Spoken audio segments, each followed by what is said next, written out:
Colin Kaepernick is the new face of Nike's latest ad campaign.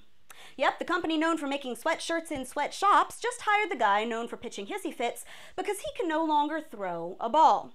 You know, for equality.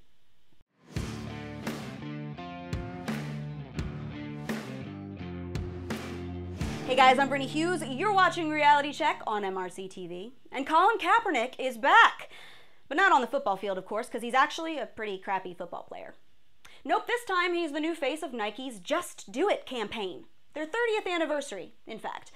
Of course, it also feels like the 30th anniversary of Kaepernick's ridiculous Take a Knee crusade, because weren't we all over this in 2016? But Nike's new promo ad features the love child of Screech and Bob Ross, along with the caption, "Believe in something, even if it means sacrificing everything."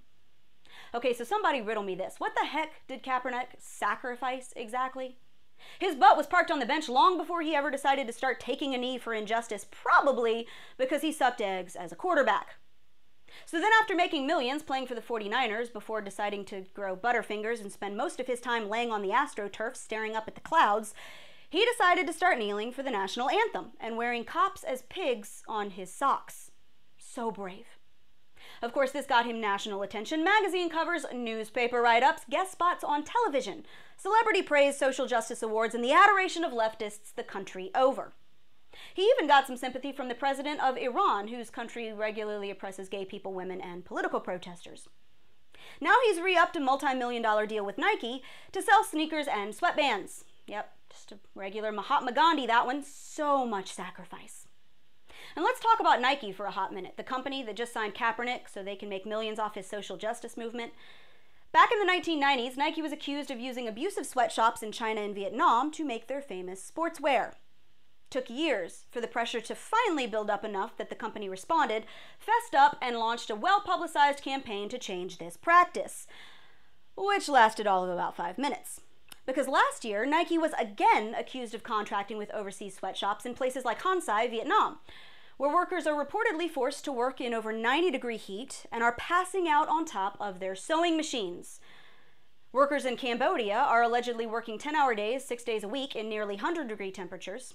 Guess it's a good thing those jerseys are made to soak up sweat, huh? The company's also been accused of pulling their business out of a factory in Honduras just because the workers there unionized.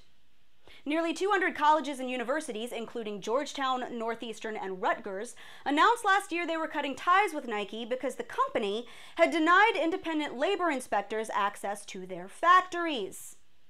Now, of course, Nike has all of their excuses and explanations for this, but that doesn't really matter because remember, social justice is all about making accusations without actually having the data to back them up. That's the campaign that they just signed up for. So we're going to hold them to the same standard that Colin Kaepernick and company hold our police officers. Seems fair, right? Because at the end of the day, this isn't about social justice, and you are a moron if you think that it is. This is about selling overpriced tennis shoes that, for all we know, were made by Vietnamese orphans. It's about Colin Kaepernick getting his paycheck back and stretching his 15 minutes of fame as far as they'll go. If this were really about improving the lives of minorities, Nike would be flinging open their doors to prove that they don't make their t-shirts by exploiting poor Chinese people. And on that note, Colin Kaepernick would be trying to figure out why black people are exponentially more likely to die at the hands of another black person than police officers.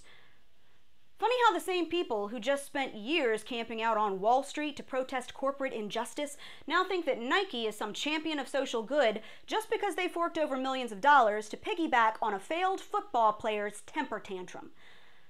But I hope they can sell a few pairs of socks off all this because they're going to need it to cover their stock losses. And that's your Reality Check, America. Make sure you subscribe to our YouTube page, like us on Facebook and Twitter, and stay sane out there.